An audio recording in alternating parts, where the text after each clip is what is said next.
So, Realme is back with another massive battery phone. But this time, the 8000 mAh battery isn't just a spec sheet flex. It's basically the whole identity of this phone. This is the Realme 16T 5G, and after using it for a week, I genuinely understand why Realme is calling this a 3-day phone. Because honestly, this thing just refuses to die. But there's more to this phone than just the battery. Some things genuinely surprised me, a few things annoyed me, and one feature that sounded completely pointless actually ended up being very useful. But before we begin, if you like honest, no-nonsense tech content, hit subscribe. Alright, let's see what we get inside the box.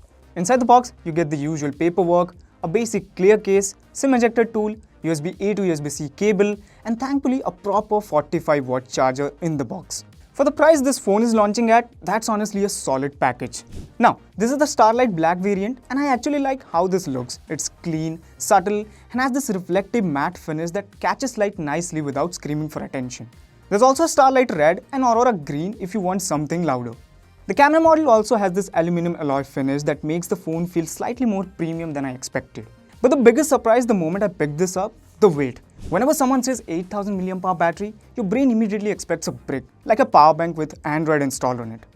But this really doesn't feel like that. Yes, it weighs 224 grams and comes in at 8.88mm thick, which is honestly impressive considering the battery size.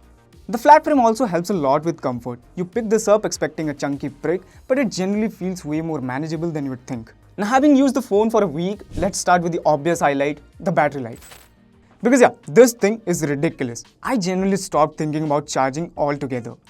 Instagram, YouTube, BGMI calls, navigation, photos, random doom scrolling at 2 AM, this phone just kept going. And I didn't baby it either. I pushed BGMI pretty hard just to see if thermals or battery drain would become a problem. Surprisingly, they really didn't. Performance stayed stable, temperature remained under control, and I never had to panic and go looking for my charger by the evening. For light users, 3 days honestly feels possible here. And when you finally do need to charge it, the 45-watt charging helps quite a bit. A quick top-up while getting ready in the morning easily gets you through the day. Full charge took me a little over an hour and 10 minutes, which honestly feels fair considering the battery size. Performance is also decent for the segment. The Dimensity 6300 obviously isn't trying to compete with the flagship chips. I mean, it just scored around 6 lakhs on Antutu. But for normal use, it's perfectly fine. Apps open quickly, multitasking stays smooth, and games like BGMI and Free Fire comfortably ran at stable 60 FPS for me without major issues. Realme Y 7.0 also feels noticeably smoother than older versions. Animation feels tighter, apps launch faster, and the overall experience just feels cleaner. For this price in 2026, that's honestly all that most people need. Now the display is where things get slightly mixed. The good part first. It's a 6.8-inch panel, the brightness is genuinely solid, Realme claims around 1200 nits outdoors, and it's believable. Using this outdoors in harsh sunlight gave me no issues. But then we get to the weird part. Realme advertises 144Hz refresh rate here. Sounds impressive, except it barely works anywhere useful. 144Hz only activates inside apps like Calculator, Recorder, and Compass, which is honestly hilarious and frustrating. And then there's the display resolution. This is still an HD Plus panel on a large 6.8-inch display. And yeah, you notice it. Text simply doesn't look as sharp as it should at this size. A full HD Plus panel would have made this phone significantly better overall. Now, cameras. And honestly, the main camera is surprisingly good. You get a 50-megapixel Sony IMX852 sensor, and taillight shots actually look pretty solid for this segment. Good detail, nice colors, decent dynamic range, and portrait mode surprisingly avoids turning faces into AI-generated wax statues.